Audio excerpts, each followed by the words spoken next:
नमस्कार. जय महाराष्ट्र. राज्याच्या राजकारणातली एक महत्त्वाची बातमी समोर येत आहे. शिवसेना नाव आणि चिन्ह परत उद्धव ठाकरेंना मिळणार. मोठ्या पुराव्यासहित उद्धव ठाकरे जाणार सुप्रीम कोर्टात. काय आहे सविस्तर बातमी आपण पाहू. त्या अगोदर तुम्ही चॅनलवरती नवीन असाल तर अशाच बातम्यांसाठी आताच आपल्या चॅनलला सबस्क्राईब करा.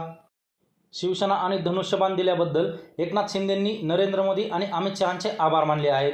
त्यामुळे निवडणूक आयोग आणि या सगळ्या सुनावण्या विनवण्या हे सगळं नाटक होतं हे स्पष्ट झालं आहे.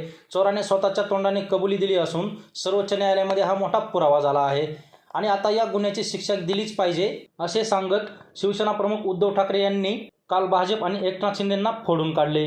एकनाथ शिंदे म्हणाले, मोदीजींना आणि शहाजींना मी सांगितलं होतं की मी माझं काम केलं आहे, तुम्ही तुमचं काम करा. आणि मग त्यांनी खरी शिवसेना आणि धनुष्यबाण हे एकनाथ शिंदेंना दिलं होतं. म्हणजेच मोदी आणि शहांनीच हे सगळं केलं आहे ते स्पष्ट झालं आहे असे नमूद करत सर्वोच्च न्यायालयामध्ये हा मोठा पुरावा झाला आहे. शिवसेना आणि धनुष्यबाणबाबत सुप्रीम कोर्टात याचिका प्रलंबित आहे. त्यावर अजूनही निर्णय झालेला नाही. त्यामुळे सुप्रीम कोर्टात याबद्दल काय निर्णय होईल ते पाहण्यायोग्य असेल. तर तुम्हाला काय वाटतं, शिवसेना चिन्ह आणि नाव हे सुप्रीम कोर्टातून पुन्हा उद्धव ठाकरेंना मिळेल की नाही ते तुमचं मत कमेंट बॉक्समध्ये मांडा. आणि अशाच राजकीय बातम्यांसाठी आताच आपल्या रैया महाराष्ट्र या यूट्यूब चॅनलला सबस्क्राईब करा.